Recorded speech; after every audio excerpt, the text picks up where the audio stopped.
Hujan turun pelan, tapi cukup untuk membuat jalanan seperti kulit ular, licin, dingin dan berkilat di terpa lampu jalan yang sudah separuh mati. Aku masih mengayuh pelan di ujung pasar, tempat biasanya orang berebut naik becaku siang hari. Malam begini, yang tersisa cuma bau tanah basah, plastik sampah yang menempel di selokan, dan suara napasku sendiri yang terasa terlalu keras di telinga. Sudah hampir 1 jam aku menunggu penumpang terakhir, berharap ada yang butuh diantar sebelum aku pulang dan bilang pada istriku kalau hari ini lagi-lagi uang cuma cukup buat beras. Tanganku dingin di stang becak, bukan cuma karena hujan. Ada rasa kosong yang aneh tiap pasar mendadak sunyi begini, seperti semua orang pulang terburu-buru karena tahu sesuatu yang aku tidak tahu. Lampu warung satu-satu padam, terakhir tinggal warung Buning di ujung, tapi pintunya sudah setengah tertutup. Aku sambil memutar becak ketika suara pintu kayu berderit pelan. Buning keluar sendirian, tubuhnya kecil terbungkus selendang plastik, rambutnya menempel di pipi karena basah. Di tangannya ada karung besar, merah pudar, biasa dipakai buat beras.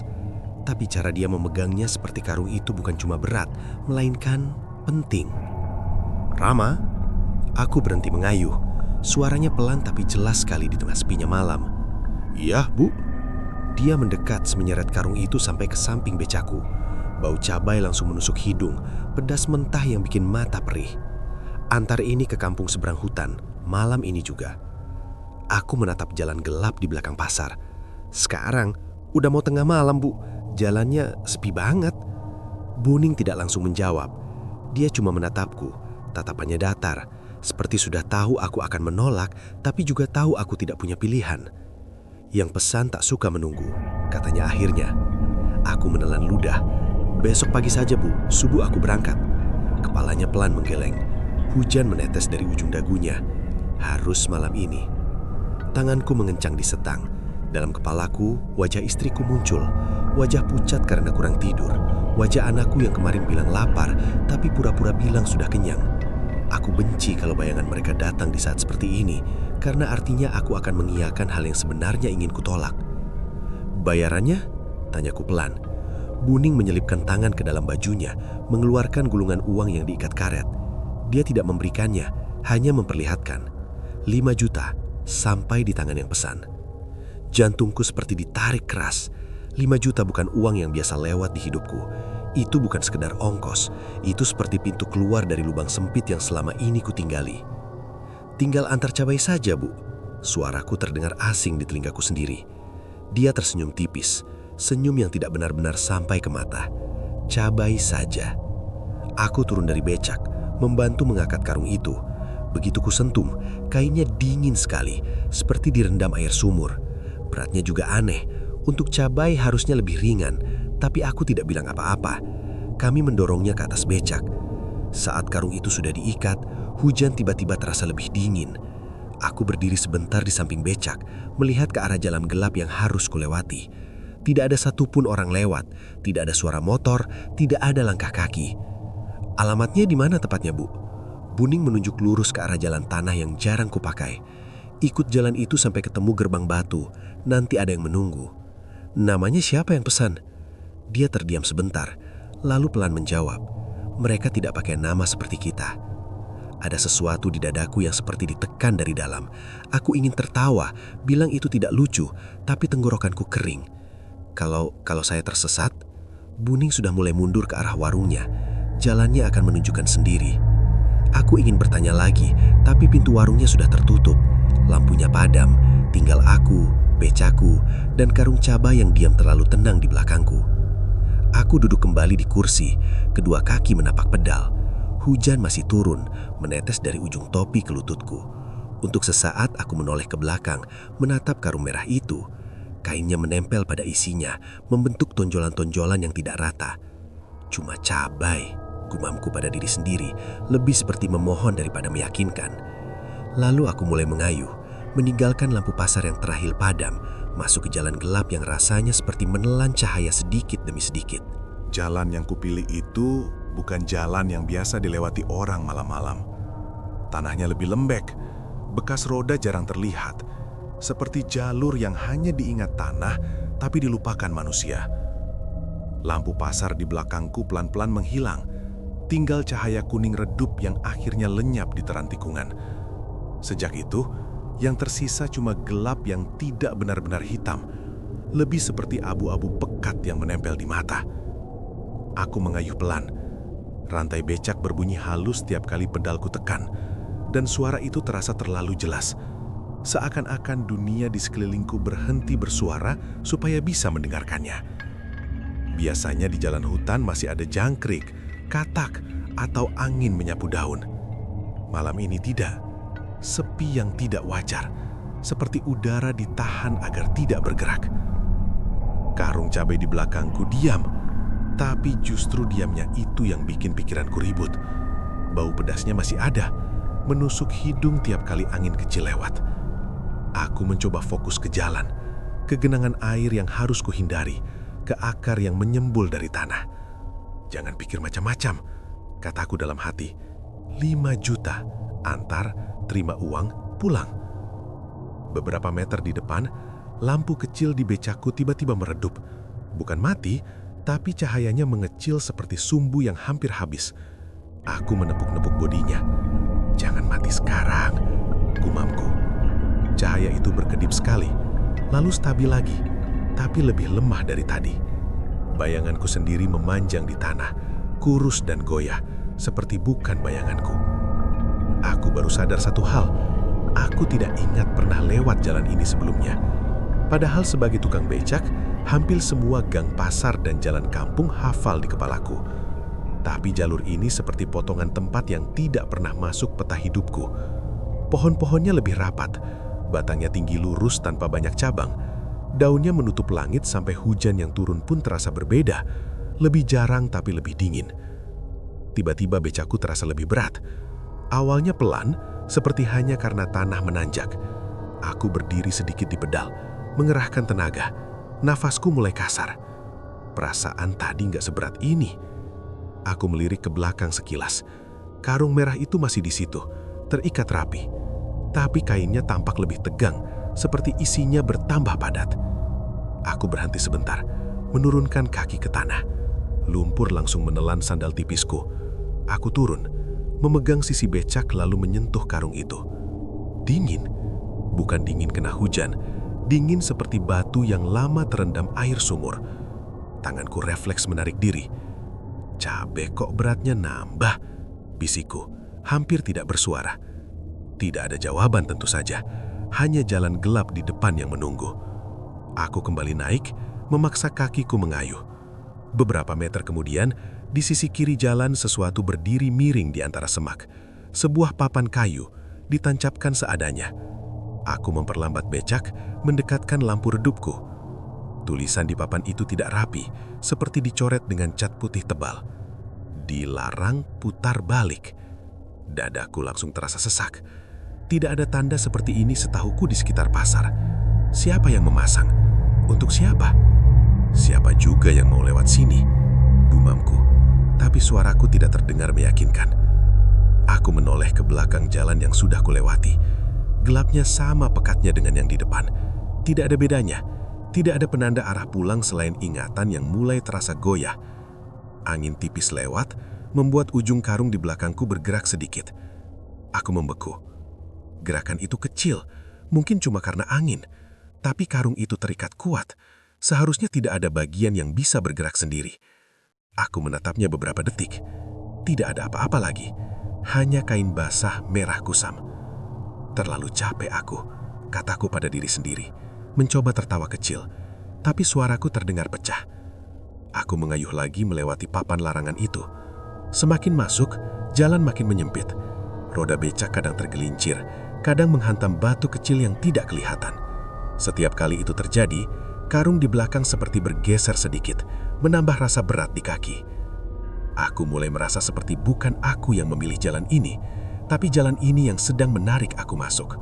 Setiap kali terpikir untuk berhenti dan balik arah, bayangan papan kayu tadi muncul di kepala, dan entah kenapa lututku rasanya lemas hanya membayangkannya. Di kejauhan, samar-samar, aku melihat sesuatu lebih gelap dari gelap di sekitarnya. Bentuknya besar, seperti dua pilar berdiri berhadapan. Gerbang batu, pikirku. Tanganku makin dingin di stang. Nafasku keluar pendek-pendek. Sedikit lagi, cuma antar cabe, bisikku. Tapi semakin dekat aku ke bayangan gerbang itu, semakin terasa satu hal yang tidak bisa lagi aku ingkari. Jalan ini mungkin memang tidak pernah ada untuk orang sepertiku. Gerbang itu akhirnya benar-benar terlihat ketika jarakku tinggal beberapa kayuhan lagi. 2 pilar batu berdiri di kiri dan kanan jalan. Tinggi, retak-retak, ditumbuhi lumut yang tebal seperti kulit tua. Tidak ada pagar, tidak ada pintu. Hanya batas yang jelas antara jalan tanah yang kulewati dan ruang di dalam sana yang tampak lain.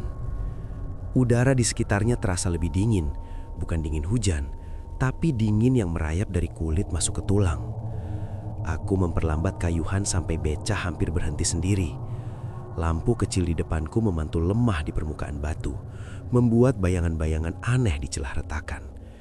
Tidak ada tulisan, tidak ada tanda desa, tidak ada lampu rumah menyambut. Hanya gerbang tanpa penjaga, seakan-akan tempat ini tidak butuh siapapun untuk memastikan siapa yang boleh masuk. Ini pasti tempatnya, gumamku, lebih ke mulutku sendiri daripada ke siapapun. Begitu roda depan becak melewati garis imajiner di antara 2 pilar itu, dadaku langsung terasa sesak, seperti udara di dalam berbeda, lebih berat untuk ditarik. Bau tanahnya juga berubah, bukan lagi tanah basah biasa, tapi campuran daun busuk, kayu lama, dan sesuatu yang samar seperti bau besi. Di dalam, jalan masih tanah, tapi lebih rata, seperti sering dilalui. Di kejauhan terlihat rumah-rumah panggung, berdiri berjajar tapi berjauhan. Bentuknya sederhana, atapnya rendah. Tidak ada lampu, namun aku bisa melihatnya. Entah dari mana datangnya cahaya abu-abu pucat yang menyelimuti semuanya.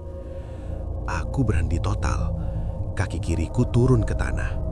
Tidak ada suara menyambut kedatanganku. Tidak ada orang keluar bertanya siapa aku. Bahkan anjing pun tidak menggonggong. "Permisi," kataku pelan. Suaraku terasa hilang setengah sebelum benar-benar keluar. Tidak ada jawaban. Karung cabai di belakangku terasa makin berat, seakan-akan menarik beca ke bawah. Aku menoleh ke belakang sebentar.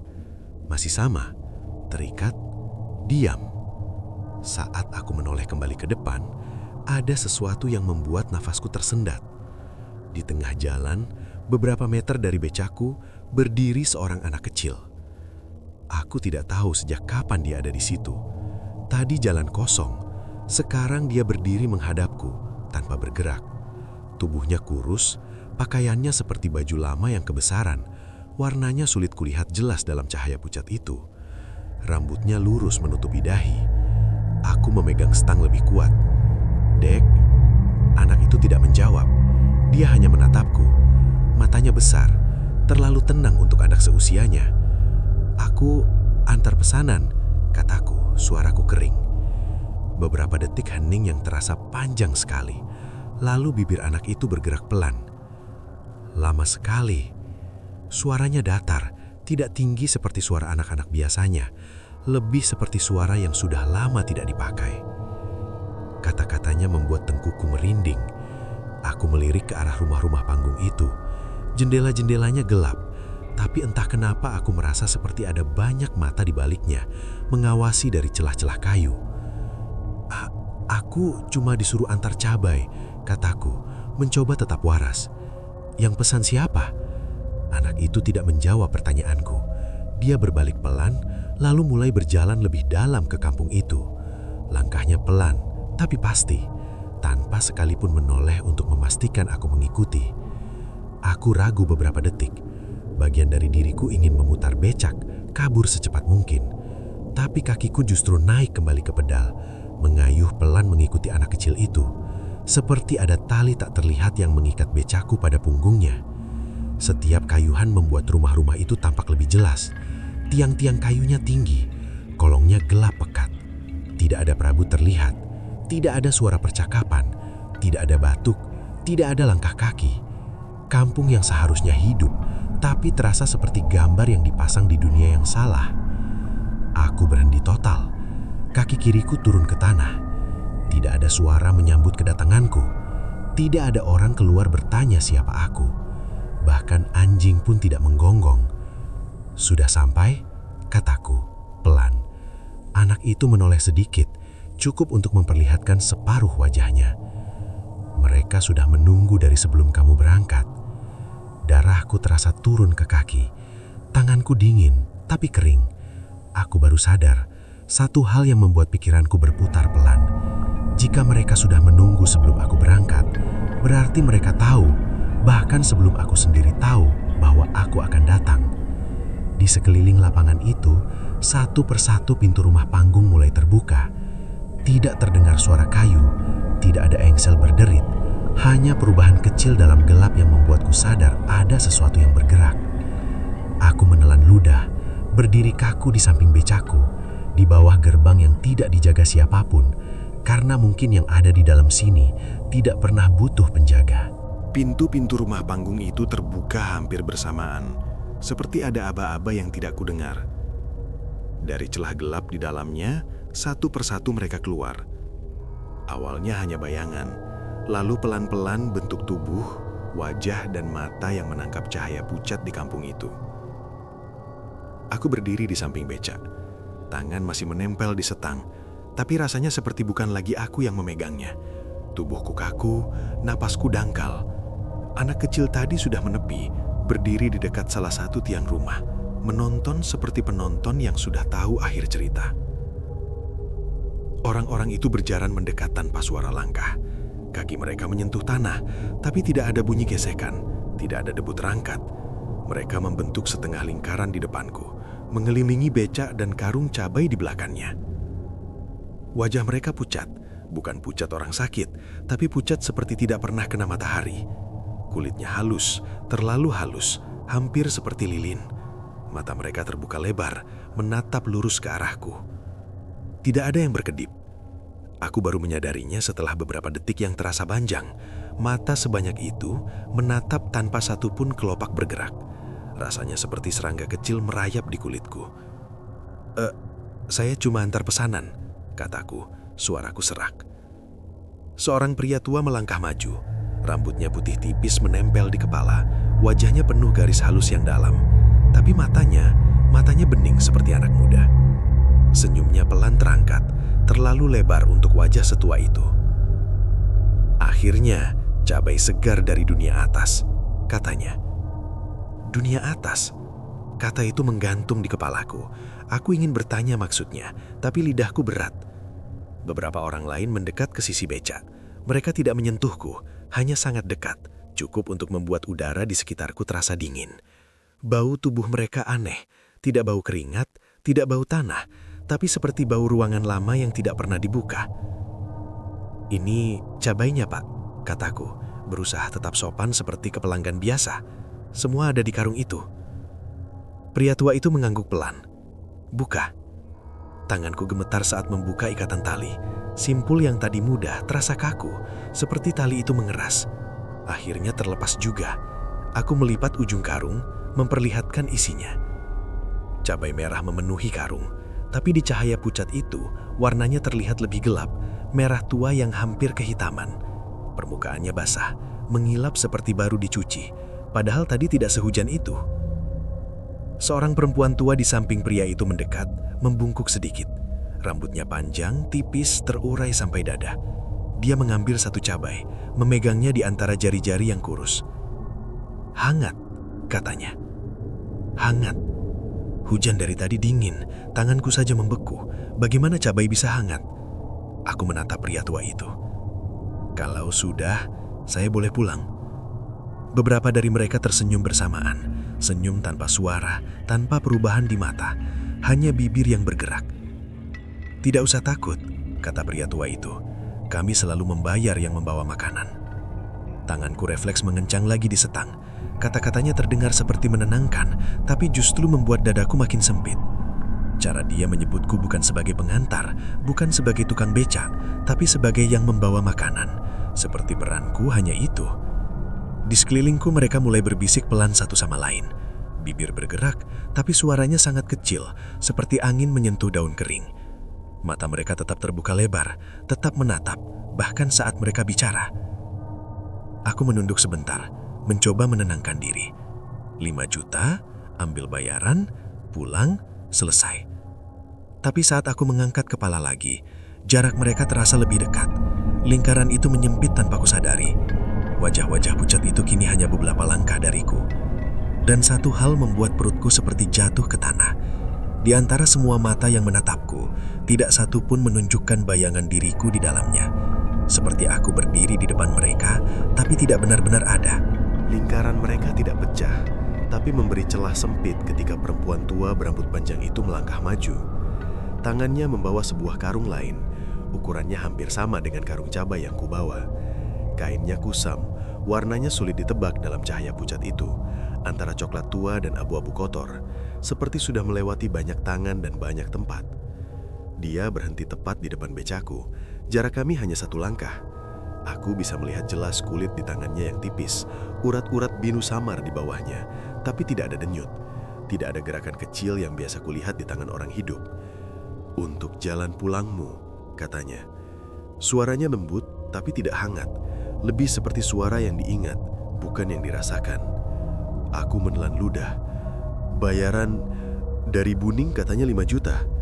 Perempuan tua itu tersenyum. Senyum yang sama dengan yang lain. Bibir bergerak, mata tetap lebar dan diam.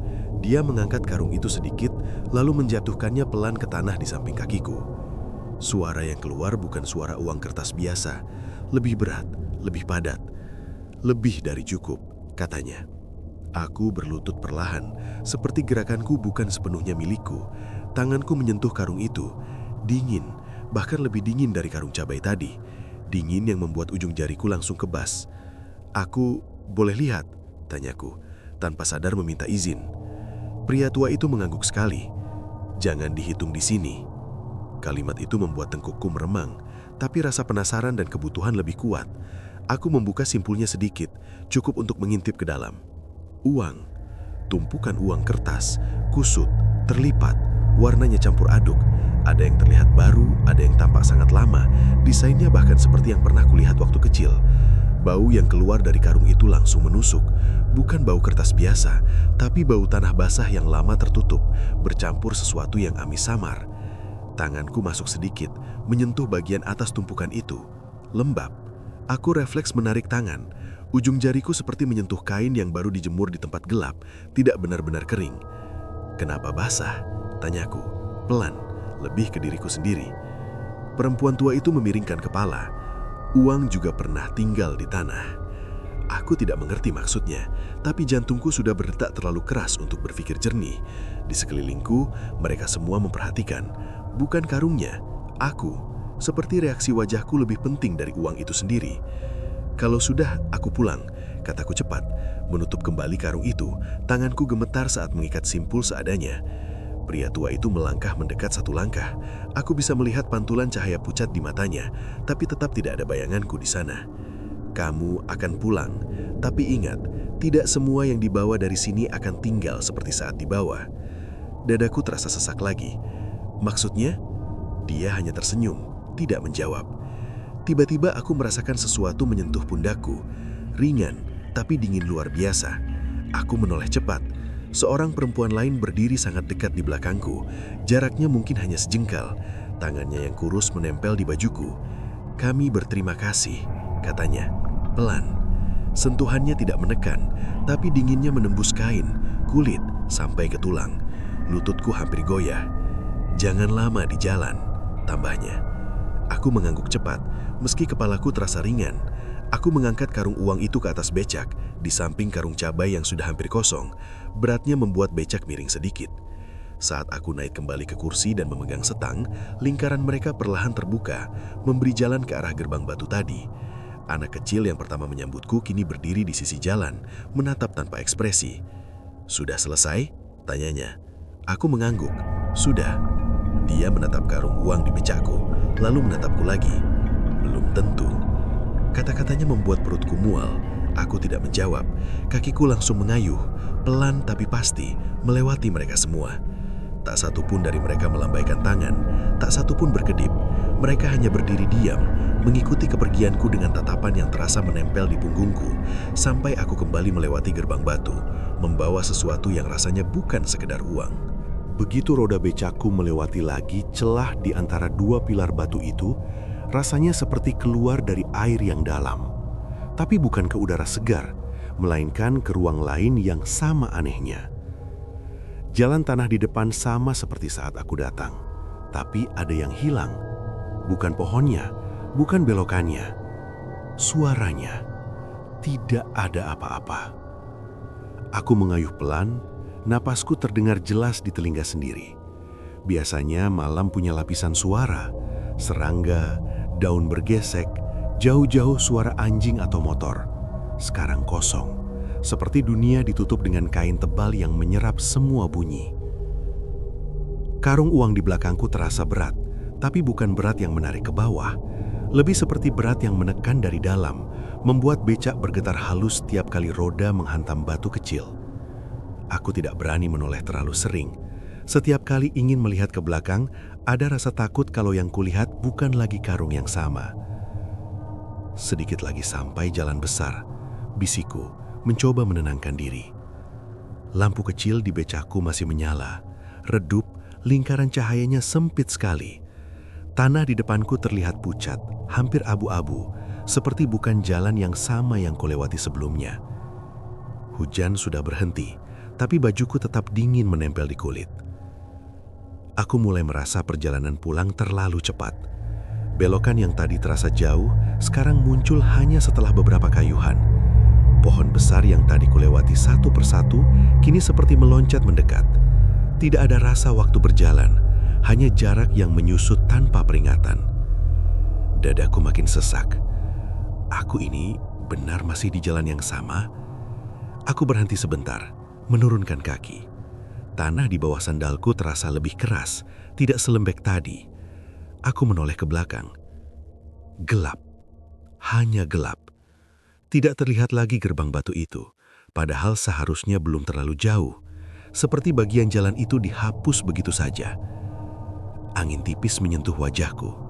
Untuk pertama kalinya sejak masuk hutan, aku merasa ada gerakan udara. Tapi angin itu tidak membawa suara. Hanya rasa dingin yang membuat tengkuku kaku. Aku naik lagi ke becak, mengayuh lebih cepat. Aku ingin segera melihat lampu rumah, warung, apapun yang biasa. Bukti bahwa dunia masih seperti yang kukenal. Beberapa menit atau mungkin detik, aku tidak tahu. Di kejauhan muncul cahaya kuning samar. Lampu jalan kota. Lemah, berkedip, tapi nyata. Napas yang kutahan sejak tadi keluar panjang. Alhamdulillah, gumamku refleks. Saat roda becakku menyentuh aspal, ada sensasi aneh di telapak kakiku, seperti melangkah dari lantai kayu ke batu dingin. Jalan raya kosong, tidak ada motor lewat, tidak ada orang jalan kaki. Padahal biasanya bahkan tengah malam pun masih ada yang melintas. Aku melirik ke langit, tidak ada bintang. Awan tipis menutup, membuat semuanya seperti ditahan dalam cahaya pucat yang sama seperti di kampung itu. Jam dinding masjid kecil di pojok jalan terlihat dari jauh. Aku menyipitkan mata. Jarumnya menunjuk angka 3 lewat sedikit. Baru jam segini, gumamku bingung. Perasaanku bilang perjalanan tadi lama sekali, tapi waktu di jam itu berkata lain, seolah-olah malam menolakku masuk ke hitungannya. Aku mengayuh masuk ke gang rumahku. Biasanya ada suara TV dari rumah tetangga, atau orang batuk, atau pintu ditutup. Sekarang gang itu sunyi seperti jalan hutan tadi. Hanya roda becakku yang berbunyi pelan menyentuh tanah. Di depan rumah, aku berhenti. Pintu masih tertutup, lampu teras mati. Semuanya terlihat biasa, tapi terasa asing. Aku turun dari becak, kakiku sedikit bergemetar saat menyentuh tanah.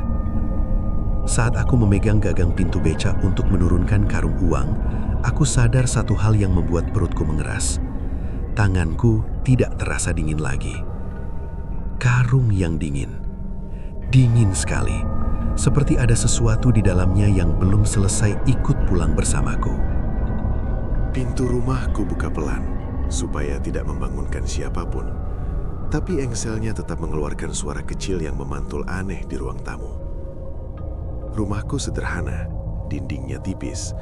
Biasanya tiap gerakan sedikit saja sudah cukup membuat istriku terbangun. Malam ini tidak. Lampu ruang tengah menyala redup. dan dia duduk di tikar dekat dinding, bersandar sambil memeluk lutut. Dia menoleh begitu aku masuk, matanya sembab, seperti habis menangis atau kurang tidur. "Mas, baru pulang?" Suaranya pelan. Aku mengangguk, menutup pintu dengan kaki sambil menyeret karung itu masuk. Dapat penumpang jauh. Matanya langsung tertuju pada karung di tanganku. "Itu apa?" "Bayaran." Aku menurunkannya di lantai.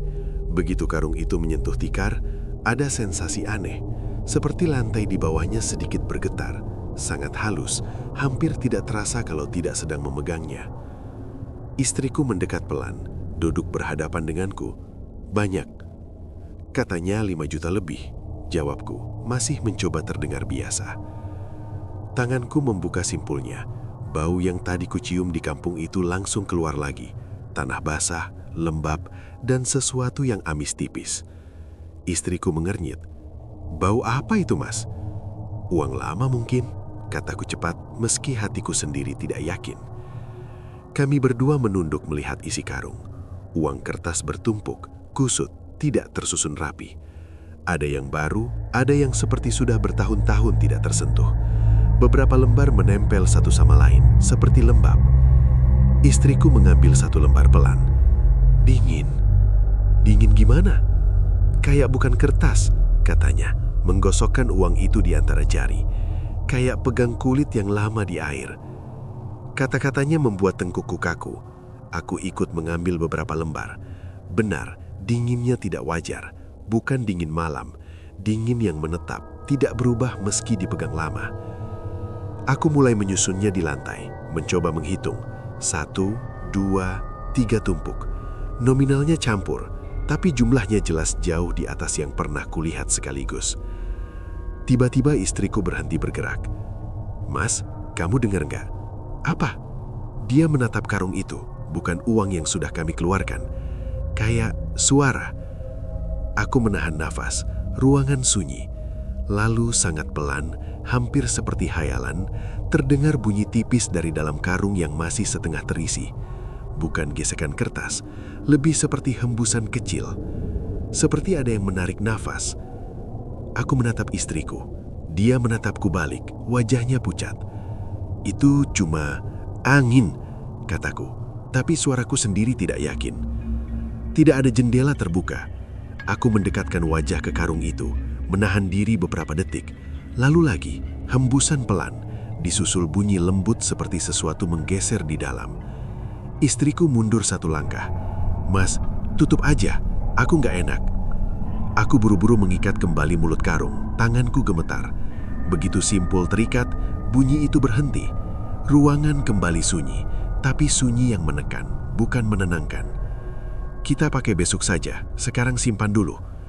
Aku berdiri, mengangkat karung itu ke sudut ruangan dekat lemari. Beratnya terasa berbeda dari tadi, bukan lebih ringan atau lebih berat, tapi seperti ada sesuatu di dalamnya yang menyesuaikan diri dengan gerakanku. Saat karung itu kusandarkan ke dinding, kainnya bergerak sedikit dari dalam, sangat kecil tapi jelas. Istriku memeluk lenganku. "Mas, itu bukan uang biasa ya?" Aku menatap karung itu lama. Di kepalaku terngiang suara pria tua di kampung itu. Tidak semua yang dibawa dari sini akan tinggal seperti saat dibawa. "Cuma capek," kataku akhirnya, lebih untuk menenangkan diri sendiri. "Besok juga biasa lagi." Tapi malam itu, saat kami berbaring, aku tidak benar-benar tidur. Di sela-sela gelap, beberapa kali aku merasa mendengar bunyi pelan dari sudut ruangan. Tarik, hembus. Seperti ada sesuatu di dalam karung itu sedang belajar bernafas di rumahku. Malam belum benar-benar larut ketika ketukan pertama terdengar di pintu depan. Pelan, teratur. Bukan ketukan orang yang terburu-buru, bukan juga tetangga yang panik. Lebih seperti orang yang sudah sangat yakin pintu itu akan dibuka. Aku yang belum tidur langsung duduk. Istriku di sampingku menggenggam lenganku erat. Matanya sudah terbuka lebih dulu, seolah dia juga menunggu sesuatu sejak tadi. "Mas, ada tamu?" bisiknya. Aku tidak menjawab. Ketukan itu datang lagi. 3 kali. Jeda. 3 kali lagi. Aku berdiri pelan, kakiku terasa berat menyentuh lantai. Sudut ruangan tempat karung uang disandarkan tampak lebih gelap dari biasanya. Sekilas aku merasa kain karung itu mengembang sedikit, lalu kembali kempis, seperti dada yang naik turun. Ketukan ketiga membuat pintu kayu bergetar halus. "Siapa?" Suaraku keluar serak. Tidak ada jawaban, hanya hening yang menempel di dinding. Aku mendekat, tanganku menyentuh gagang pintu. Dingin, lebih dingin dari udara malam. Istriku berdiri beberapa langkah di belakangku. "Jangan dibuka," katanya pelan. Tapi entah kenapa, ada rasa lain yang mendorongku. Rasa yang sama saat aku memutuskan menerima pesanan itu. Rasa bahwa menolak tidak benar-benar menghentikan apapun. Aku membuka pintu. Mereka sudah berdiri di teras. Pria tua yang di kampung itu, perempuan berambut panjang, beberapa wajah lain yang mengelilingi becakku tadi malam, dan di depan anak kecil itu. Mereka berdiri rapat, hampir memenuhi halaman sempit rumahku. Cahaya lampu teras menyinari wajah pucat mereka, membuat mata mereka tampak lebih bening, lebih kosong. Tidak satu pun berkedip. Dunia di belakang mereka gelap, seperti gang rumahku menghilang diganti ruang tanpa batas. "Cabai kurang pedas," kata pria tua itu. Suaranya sama tenangnya seperti kemarin, seolah ia sedang menegur pedagang yang salah memberi kembalian. "Apa?" Lidahku terasa tebal. "Yang kau bawa tidak cukup," lanjutnya. "Ada yang belum lunas." Istriku terisak kecil di belakangku. Tangannya menarik bajuku, tapi kakiku seperti tertancap di lantai. "Aku cuma antar, cuma sesuai karungnya," kataku cepat. "Aku tidak ambil apa-apa." Perempuan tua itu melangkah maju satu langkah. Kakinya tidak menimbulkan suara di lantai semen teras. "Kami tidak bilang kamu mengambil," katanya lembut. "Tapi ada yang ikut pulang." Kata-katanya membuat jantungku seperti berhenti sesaat. Tanpa sadar, aku menoleh ke dalam rumah, ke sudut tempat karung uang itu berada. Kainnya bergerak. Pelan. Mengembang. Kempis. Anak kecil itu kini menatap tanganku. Aku mengikuti arah pandangnya. Kuku-kukuku menghitam di bagian ujung, seperti kotor oleh tanah yang tidak bisa dibersihkan. Kulit di sela-selanya tampak lebih gelap. Aku menggosoknya cepat di celana, tapi warna itu tidak hilang. "Waktu antar makanan," kata pria tua itu lagi. "Kau membuka jalan. Sekarang jalan itu tahu rumahmu." Nafas istriku makin cepat. "Mas, suruh mereka pergi." "Apa yang harus kubayar lagi? Uangnya sudah kalian kasih." Pria tua itu tersenyum tipis. "Kami tidak selalu menagih dengan uang." Udara di teras terasa makin dingin. Nafasku terlihat samar di depan wajahku. Di dalam rumah terdengar bunyi pelan dari karung itu. Tarik, hembus, lebih jelas dari sebelumnya. Perempuan berambut panjang mengangkat tangannya, menunjuk ke arah dalam rumah. "Itu belum selesai milikmu." Aku menatap mereka satu persatu. Wajah-wajah tanpa kedipan, tanpa ragu. Mereka tidak marah, tidak terburu-buru, seperti orang yang datang mengambil barang yang memang sudah dijanjikan. "Kalau aku tidak kasih?" tanyaku pelan. Anak kecil itu menjawab, suaranya datar. "Kami tetap datang, tapi bukan untuk mengetuk."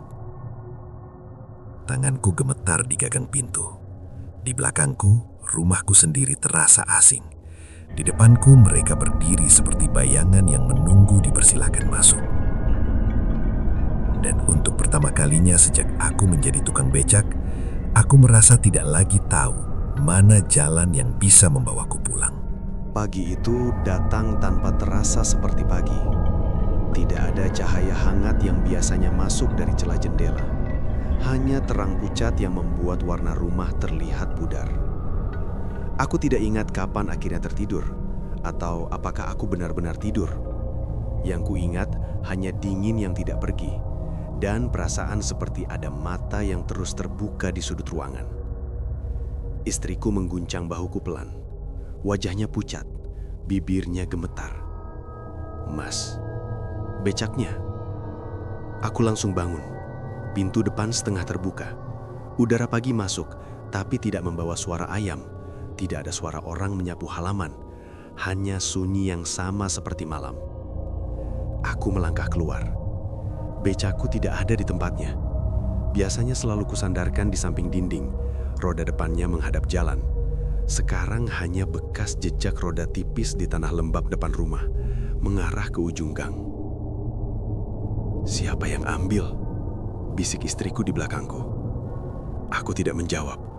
Kakiku sudah melangkah mengikuti jejak itu. Tanah masih sedikit basah, dan garis roda itu jelas, lurus, tanpa goyah, seperti becak itu didorong pelan atau berjalan sendiri. Beberapa tetangga berdiri di depan rumah mereka. Wajah mereka bingung. "Mas Rama," panggil Pak Darto dari seberang. "Dari tadi kami lihat becakmu jalan sendiri." Dadaku langsung kosong. "Jalan sendiri?" "Iya," kata seorang ibu di dekat pagar. "Pelan-pelan keluar gang, nggak ada yang dorong. Kami kira kamu di atasnya."